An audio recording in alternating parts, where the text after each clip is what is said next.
Ethan's pulse raced as Caleb's hand brushed his while passing a latte across the counter. In the crowded Chicago coffee shop, that fleeting touch sparked something dangerous. A pull Ethan hadn't felt in years. Caleb's easy smile hinted at freedom, but Ethan's heart whispered caution, haunted by a past spent hiding who he was. Could he risk everything for a stranger who already felt like home? Ethan, a 32-year-old graphic designer, had built a life of careful routines. By day, he crafted sleek visuals for a tech startup, his creativity a quiet rebellion against the expectations of his conservative upbringing in rural Illinois. He'd learned early to bury parts of himself, his attraction to men, his longing for connection. After his father's cutting words at 16, "No son of mine will live like that." Those words had carved a wound that never fully healed, keeping Ethan guarded, even in the vibrant chaos of Wicker Park. Caleb, 25 and a barista, was different. He moved through the world with an unguarded ease, his laughter cutting through the hum of the coffee shop. That morning, as Ethan grabbed his usual order, Caleb's fingers lingered a moment too long. Their eyes met, and Ethan felt a jolt, like a circuit coming alive. "See you tomorrow?" Caleb asked, his tone teasing but deliberate. Ethan nodded, his throat tight, already dreading the hope stirring inside him. Over the next week, their exchanges grew bolder.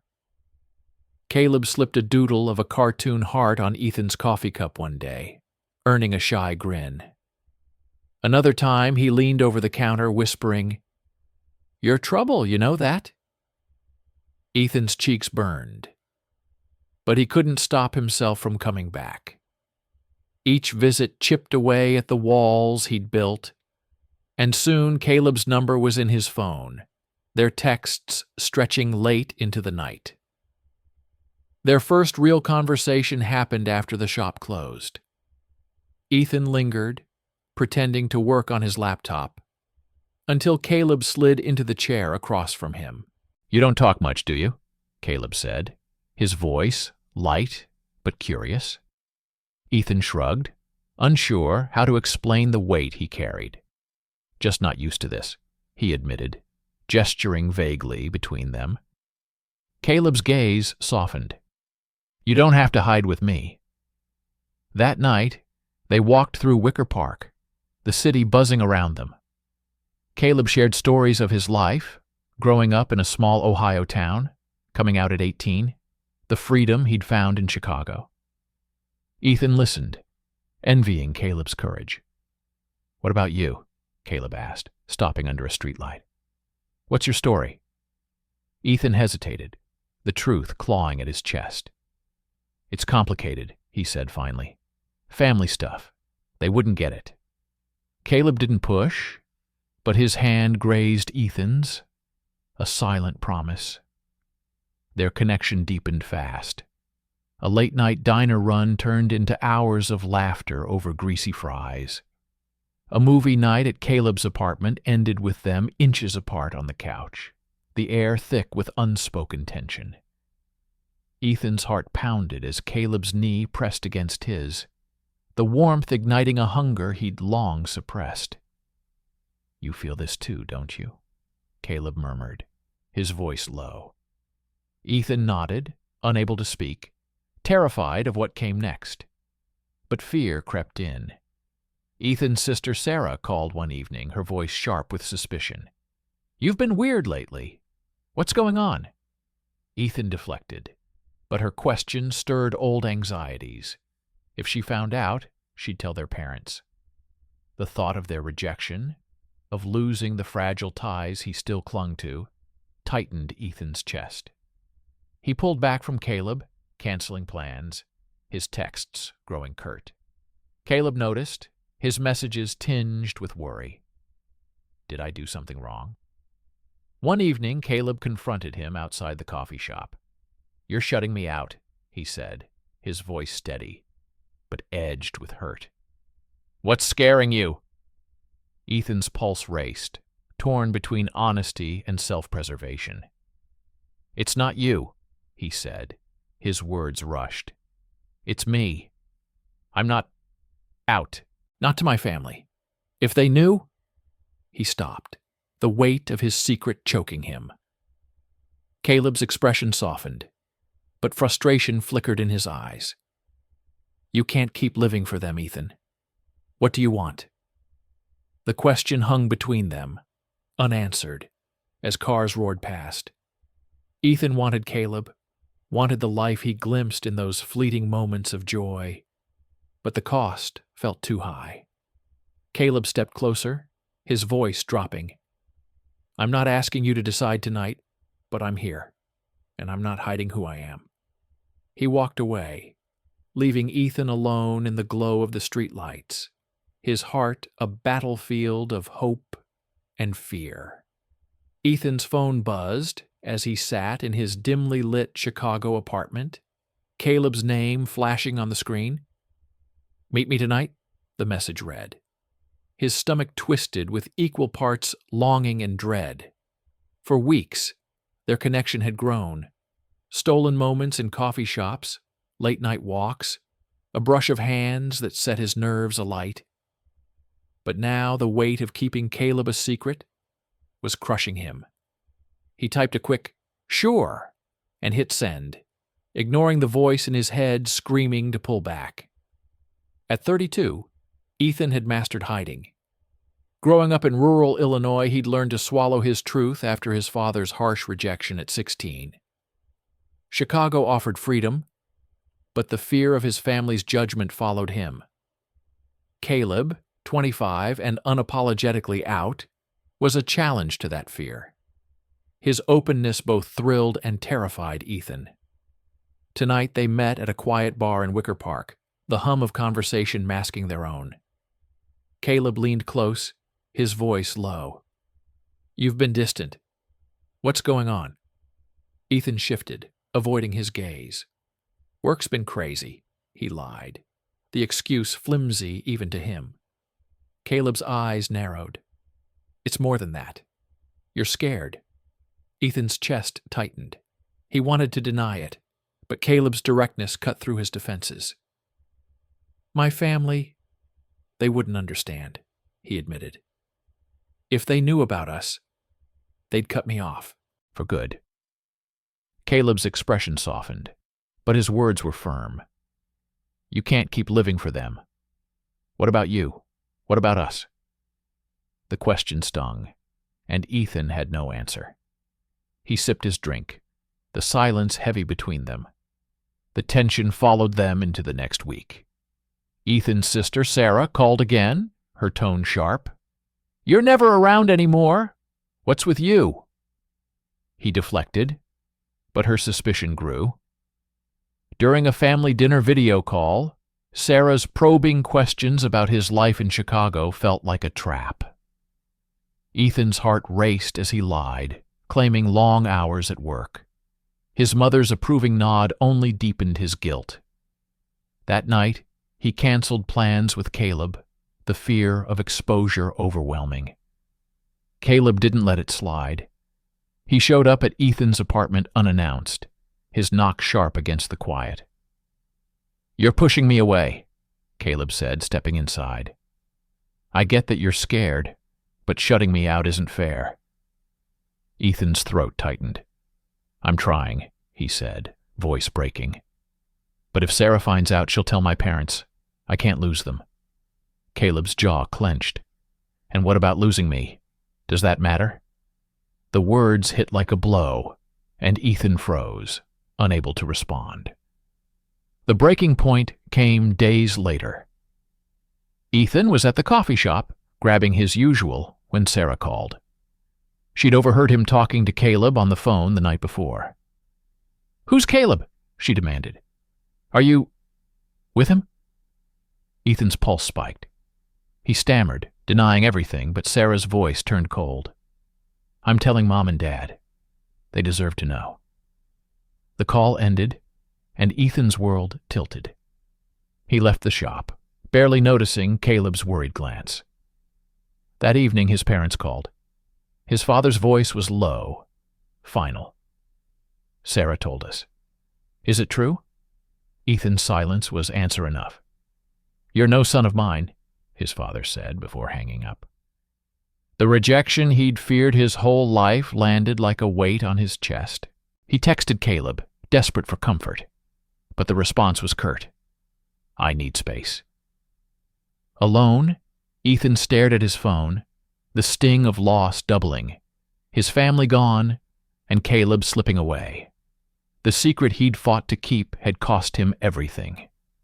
Ethan's world unraveled in the quiet of his Chicago apartment, the silence broken only by the buzz of his phone. Caleb's last message, I need space, burned in his mind, a wound as raw as his family's rejection. At 32, Ethan had lost his anchor, outed by his sister Sarah and disowned by his parents. The fear he'd carried since his teens had come true, and now Caleb, the one person who'd made him feel alive, was pulling away. Desperate to hold on, Ethan texted back, Can we talk? No reply came. Days blurred into a haze of work and sleepless nights. Ethan avoided the coffee shop, unable to face Caleb's absence. But doubt gnawed at him. Caleb's space felt like more than a reaction to their fight. Late one evening, driven by a restless ache, Ethan walked past the shop. Through the window he saw Caleb laughing with a co-worker, their hands brushing in a way that mirrored Ethan's memories. His stomach dropped. He kept walking, but the image clung to him, a splinter of suspicion. The truth hit days later. Ethan borrowed a co-worker's phone to check Caleb's social media, too afraid to use his own. There, in a tagged photo, Caleb stood close to the same co-worker, their smiles too intimate. Ethan's chest tightened, betrayal cutting deeper than his family's words. He messaged Caleb. Who's he? The reply was vague. Just a friend. Ethan didn't believe it. He needed answers, face to face. He found Caleb outside the coffee shop after closing, the Chicago night heavy with rain. Tell me the truth, Ethan demanded, his voice shaking as water soaked his shoes. Caleb hesitated, his eyes darting away. I didn't mean for it to happen, he said finally. It's Matt, from work. It started a few weeks ago. Ethan's breath caught, the confession a punch to his gut. Weeks? He repeated. While I was losing everything? Caleb's silence was answer enough. You knew what this meant to me, Ethan said, his voice breaking. I risked my family for you. Caleb's jaw tightened, his tone sharp with frustration. You were never all in, Ethan. You kept me a secret, like I was something to be ashamed of. I couldn't wait forever.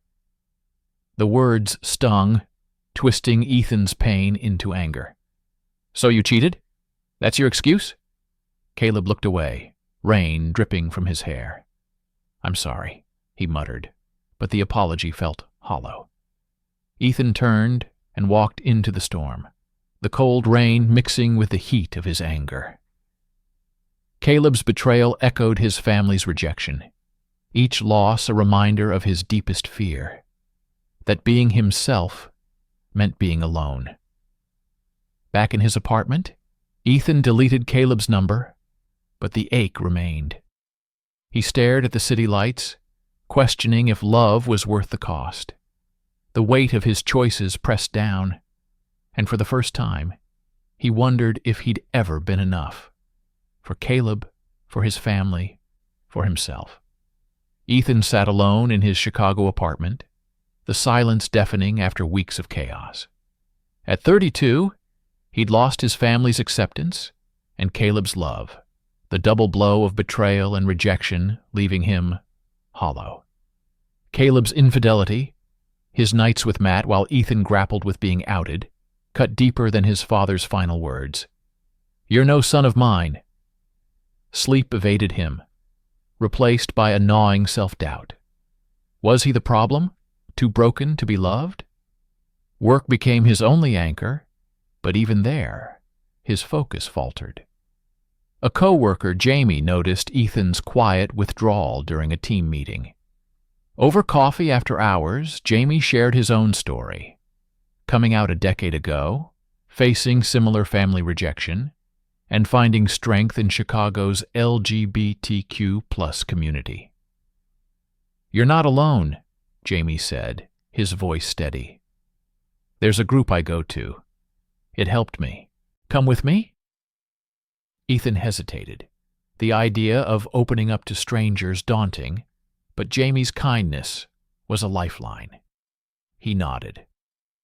The support group met in a community center, a small circle of people sharing stories of struggle and resilience. Ethan listened, his throat tight as a man spoke of losing friends but finding chosen family. A woman described reclaiming her identity after years of shame. Their words mirrored Ethan's pain, and for the first time, he felt seen without judgment. When it was his turn, he spoke haltingly about Caleb's betrayal and his family's rejection. The group listened, their nods quiet encouragement. "You're enough," one member said, and the words hit Ethan like a release. Outside the meeting, Ethan's phone buzzed. Sarah, his sister. Her voice was tentative. "I messed up," she said. "I shouldn't have told Mom and Dad. Can we talk?" Ethan's anger flared, but exhaustion dulled it. "I need time," he said, his tone firm. "You hurt me." Sarah's silence carried regret, but Ethan stood his ground, choosing himself over a rushed reconciliation. For years he'd lived for his family's approval. Now he saw the cost of that cage. Caleb, meanwhile, faced his own fallout. Ethan heard through a mutual friend that Matt had ended things, unwilling to carry Caleb's guilt. Caleb texted Ethan once, a brief, "I'm sorry," but Ethan didn't respond. The apology couldn't undo the trust Caleb broke. Instead, Ethan poured his energy into the support group, attending weekly. He began sketching again, his art a raw outlet for the pain and hope battling inside him. One drawing, a fractured heart pieced together with bold lines, felt like a map of his healing. The group's stories stayed with him. A young member, Alex, shared his fear of coming out at school. Ethan offered to meet for coffee, listening as Alex poured out his anxieties. "I don't know how to be myself," Alex said. Ethan recognized his younger self in those words. "You don't have to have it all figured out," Ethan told him. "Just take one step. You're not alone." Helping Alex grounded Ethan, each conversation a reminder that his pain had purpose. By the end of the month, Ethan felt a shift. The weight of Caleb's betrayal and his family's rejection hadn't vanished, but it no longer defined him. He set boundaries with Sarah, agreeing to talk only if she respected his truth. At the group, he shared his progress, his voice steadier. "I'm starting to believe I deserve better," he said, the admission a quiet victory. The room erupted in support, their cheers a balm to his wounds. Ethan left that night with a fragile but growing strength, ready to face whatever came next. Ethan stepped into the Chicago spring, the air sharp with possibility. At 32, he carried scars, his family's rejection, Caleb's betrayal, but they no longer anchored him to despair. The support group had become his refuge, their stories a mirror to his own fight for self-acceptance. He'd spent months rebuilding, each step a defiance of the shame that once ruled him. Now, as he walked to a community art event in Wicker Park, his sketchbook tucked under his arm, he felt a quiet strength taking root. The event buzzed with energy, artists and locals mingling under string lights. Ethan's drawings, raw depictions of his journey, fractured hearts, bold lines of hope, hung on a display wall. Sharing them felt exposing, but the group had taught him vulnerability was power. A man approached, his camera slung over his shoulder. "These are incredible," he said, gesturing to Ethan's work. "I'm Leo, a photographer. What's the story behind them?" Ethan hesitated, then spoke of his struggle, the words easier now. Leo listened, his gaze steady, and shared his own path to coming out. Their conversation flowed, a spark igniting without the weight of fear Ethan once knew. Over the next week, Ethan and Sarah met for coffee, their first talk since her apology. She admitted her mistake, her voice heavy with regret. "I'm trying to understand," she said. "I want to be better." Ethan saw her effort, a crack in her old biases. "It'll take time," he told her, his tone firm but open. "But I'm glad you're here." The meeting wasn't a full reconciliation, but it was a start, a bridge he hadn't expected to build. Caleb's absence lingered, but Ethan heard he'd moved on, grappling with his own regrets. Matt's rejection had left Caleb isolated, a consequence of his choices. Ethan felt no satisfaction in it, only closure. He'd stopped checking Caleb's messages, choosing instead to focus on the life he was crafting. The support group remained his anchor, their weekly meetings a space to share victories and setbacks. He'd grown close to Alex, the young member he'd mentored, watching him take brave steps toward self-acceptance. Helping Alex healed Ethan's own wounds, each conversation a reminder of his resilience. Leo became a steady presence. They met for walks, trading stories of art and identity. One evening by the lakefront, Leo's hand brushed Ethan's, the touch deliberate. "I like where this is going," Leo said, his voice soft but sure. Ethan's heart raced, not with fear, but with hope. "Me too," he replied, the words a leap he was ready to take. Their connection was new, built on honesty, not secrets, a contrast to the chaos of Caleb. At the next art event, Ethan displayed a new piece, a canvas of interwoven lines, vibrant and unbroken, reflecting his journey. As he stood beside Leo, their shoulders touching, he felt the weight of shame lift. The crowd's murmurs of admiration faded, replaced by a certainty within him. He'd lost much, family ties, a love he thought was real, but he'd gained himself. "This is just the beginning," Leo said, smiling. Ethan nodded, his resolve firm. For the first time, he believed it. If this story touched you, don't forget to subscribe and turn on the bell. More stories are coming that will move you, inspire you, and challenge the way you see your own journey. Every story matters, and each one brings us closer to who we are meant to become.